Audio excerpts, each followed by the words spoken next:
I'm here with, sincerely, one of my really good friends now. We met about 3 years ago at a real estate retreat. 3 years, right? I feel like I've known you my whole life.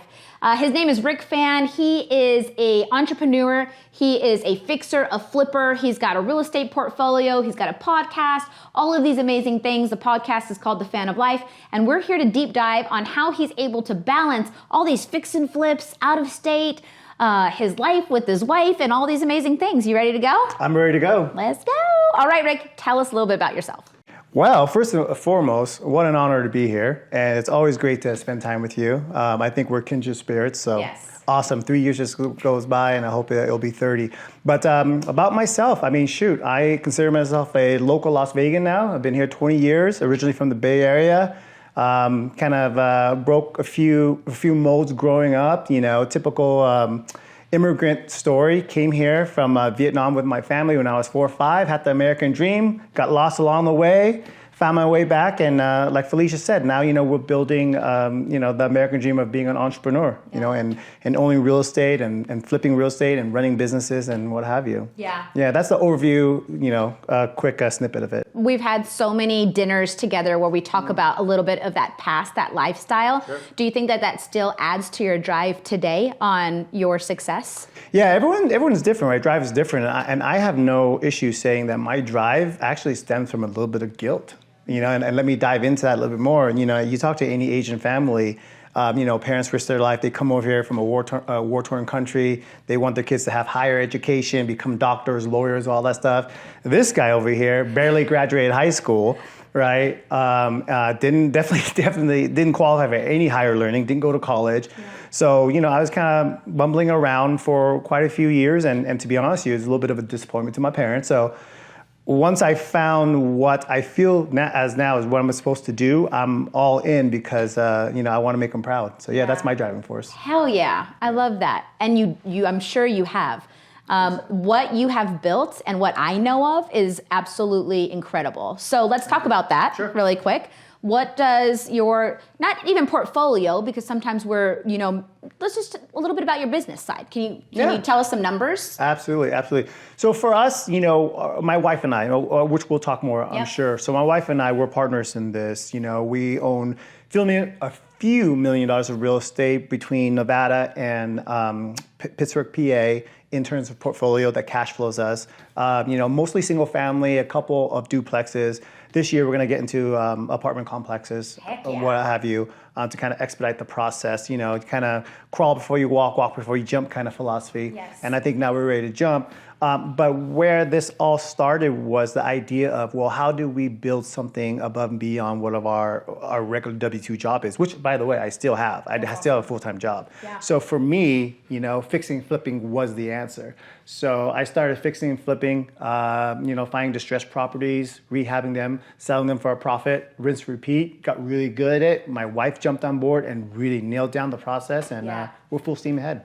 I love it. So let's talk about Autumn, because she is what we're going to consider the chief operating officer, right? Yes. Of my life.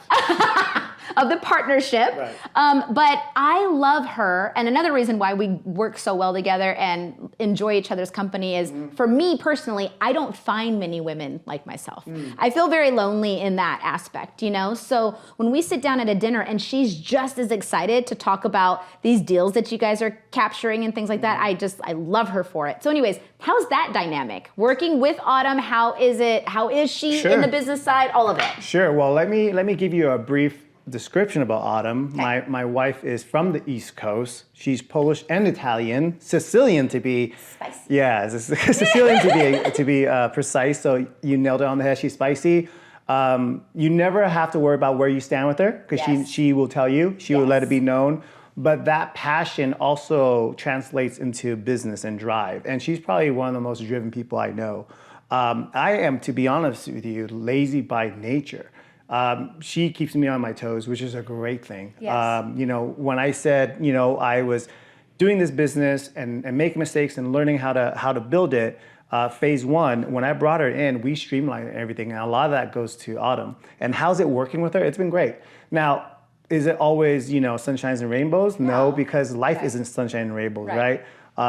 We have to learn how, and for us it's been a challenge, but we're getting better. We have to actually learn how to know when to cut and draw the line and say, okay, this is no longer Property Solutions Group time, our company's name, and this is now Rick and Autumn's time. Yes. So I think once we really understood that, things have gotten even better both on the personal and the business side. That's awesome. Yeah. That's awesome. So you would be more acquisitions, is what we said, correct? That's kind of your gig. Yeah. So for everybody that wants to learn fix and flips, how are you acquiring these properties?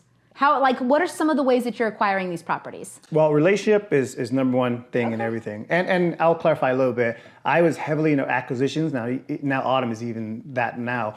Negotiation is my strong point. But how do we acquire it? We really acquire it from building relationships with wholesalers, which you can dive into what wholesalers are if you want, for those of you that don't know.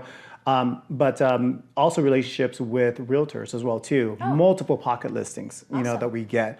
And then we do our own marketing where we go out and we do SMS, which is text marketing and what have you, and we go direct to seller and we negotiate.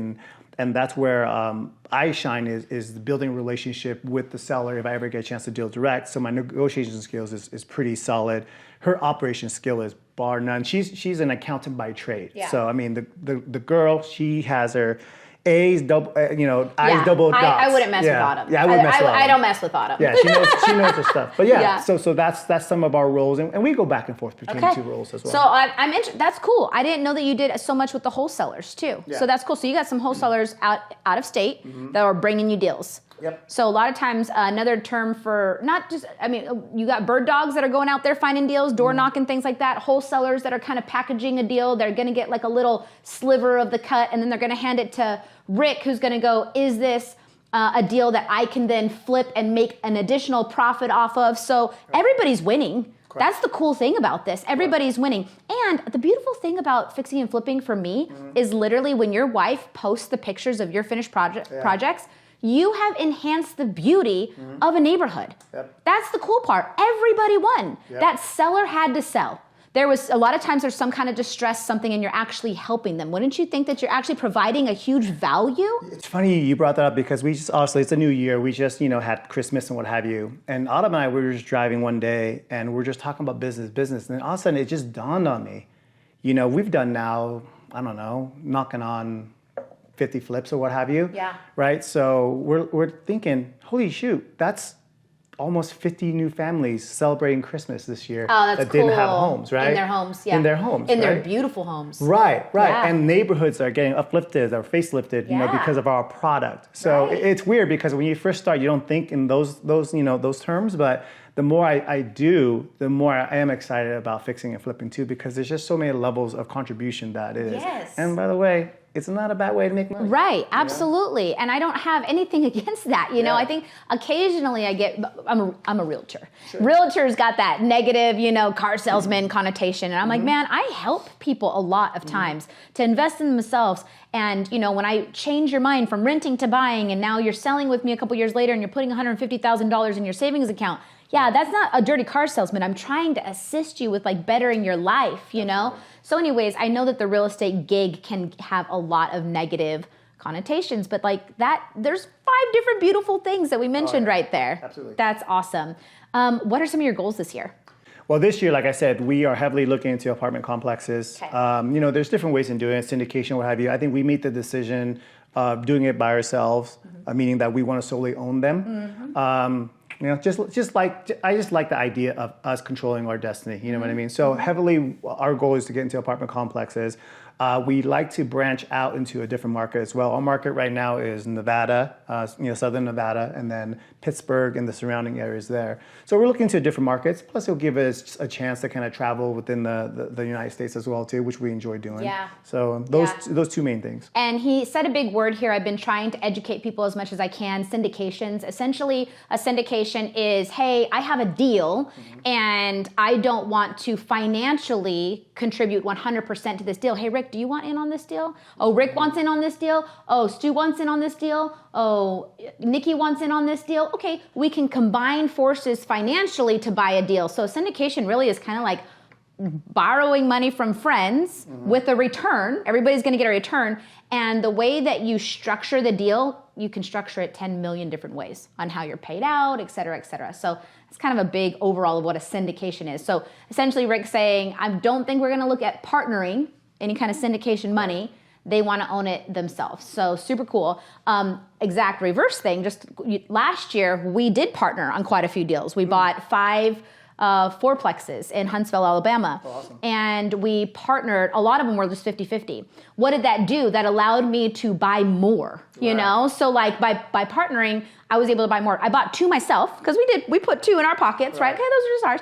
And then the other 3 we bought with partners. And so we just did like a 50-50 partnership on those. So sometimes it's quantity, you know, more people bringing to the table, you can kind of, kind of throw down on the deal. So, and you know, to piggyback off what you just said, it's a great point too, is that the beauty about real estate for me is there's just so many ways to carve that pumpkin, right? So many ways to make that jack-o'-lantern. Yes. Whatever fits your lifestyle and your goals is the way you do it. And it may evolve, it may change. You know what I mean? I may say I don't want to do syndication right now, but shoot, if there's a perfect scenario, why not, right? Absolutely. So yeah, I think that's beautiful. So for those of you guys that are looking to try to get into real estate, it's almost like just pick what makes the most sense for you and go after it and find specialists like Felicia. So, I'm gonna piggyback off of that. I know so many people watching, maybe, I'm just gonna throw out, maybe working their first job. Maybe you're working at a Taco Bell or, I don't know, a TJ Maxx or something like that.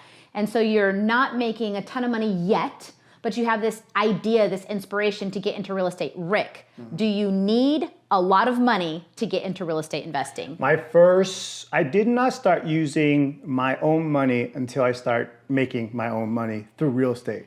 To this day, I have not funded any projects with my own W-2 money. In other words, what I did when I first came out was I learned how to get private money, did my first flip. I used that and I rolled that to fund my next flip.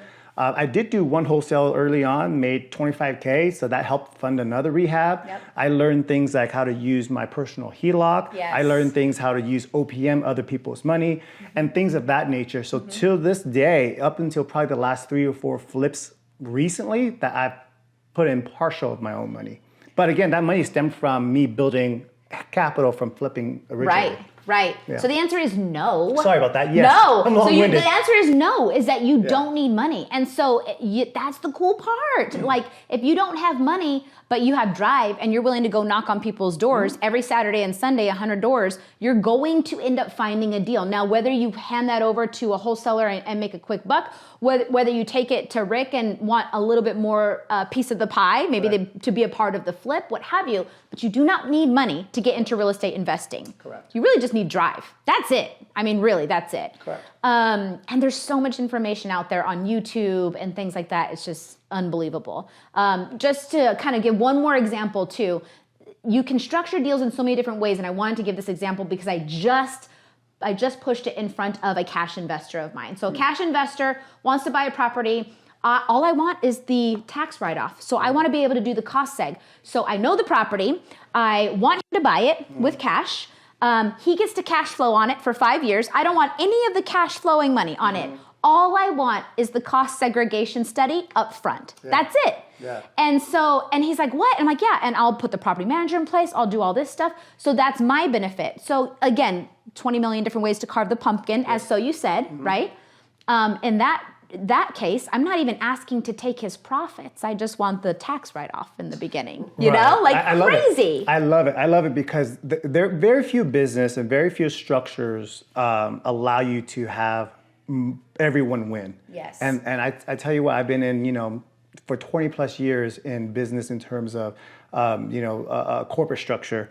It's not everybody win in a corporate structure. In real estate, if you have that mindset, you will succeed. I promise you. Meeting at the table versus, and I would say in corporate, we have that visual of like stepping on one another to climb the ladder. Like, you're just like pushing people down. In real estate, it's so kumbaya. Like, I want to help you, you help me. If I can get on this deal, I can't get on that deal, let's go do another deal together. And it is solely relationship based, like all the time. May I give you one more example? Yes. So we talked to wholesalers, right? We recently finished a flip. When it was all said and done, because of some bumps along the way, We were planning on making, I think, $45,000 on the flip. We ended up making $18,000, right? Okay. My wholesaler made $25,000.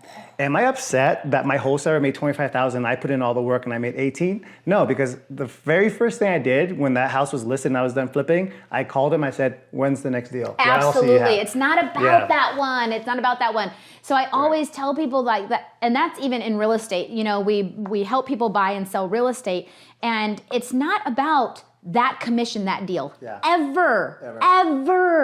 It's about closing the deal and having them trust me, because then they're going to refer me to their mom and their dad and their sisters and their uncles and their friends and all this stuff. And it's the residual business that you get from the one relationship that you made because you gave them all of you, you know? Like, I love that. So, we talked about your goals. You're going to be doing the commercial stuff. I'm going to stay tuned. I freaking love you guys.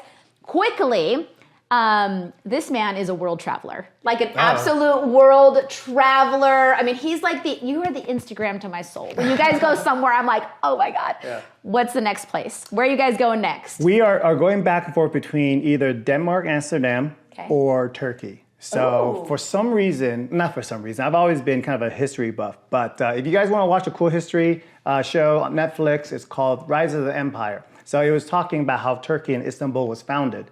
So I was like, why don't we go there? So it's weird because I get little pockets of things that go in my life, and then I go, oh shoot, let's just go here, you know? Yeah. So that is on the table right now. Now it's a matter of just scheduling, but I think around June is when we're gonna do a Europe trip. Super cool. So yeah. Heck yeah, I'm gonna be in Italy at the end of September. I know, man. So the power of real estate though, right? Yes. Like the power of freaking real estate. Yes. I absolutely love it. And the reason why I'm going to Italy is to hopefully acquire another property so that I could use it as my jumping off board to travel all of Europe with my family. So yeah, I'm super excited. So last but not least, what if you can envision a Rick 2030? Let's go to the year 2030. Okay. What would Rick year 2030 look like? All right, no judgment, right? This is a judgment-free zone. Yes. Hopefully, I still have my hair. Okay. All right. I think you will. I'll do a little salt and pepper. I'm good with that. Okay. I told my wife, can I keep salt and pepper? She goes, love it. Yes. I will be, 50-something. So by that time, we'll be backing off a little bit of some of the active stuff in terms of business. We'll be relaxing a little bit, living off that cash flow.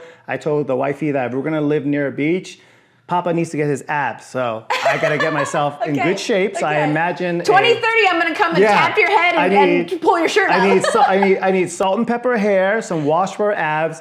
No, but in all seriousness, I think the continued traveling and whoever wants to hear our message and whoever wants us to help them out, we would like to do that. I think the transition for our life is going to be more helping other people.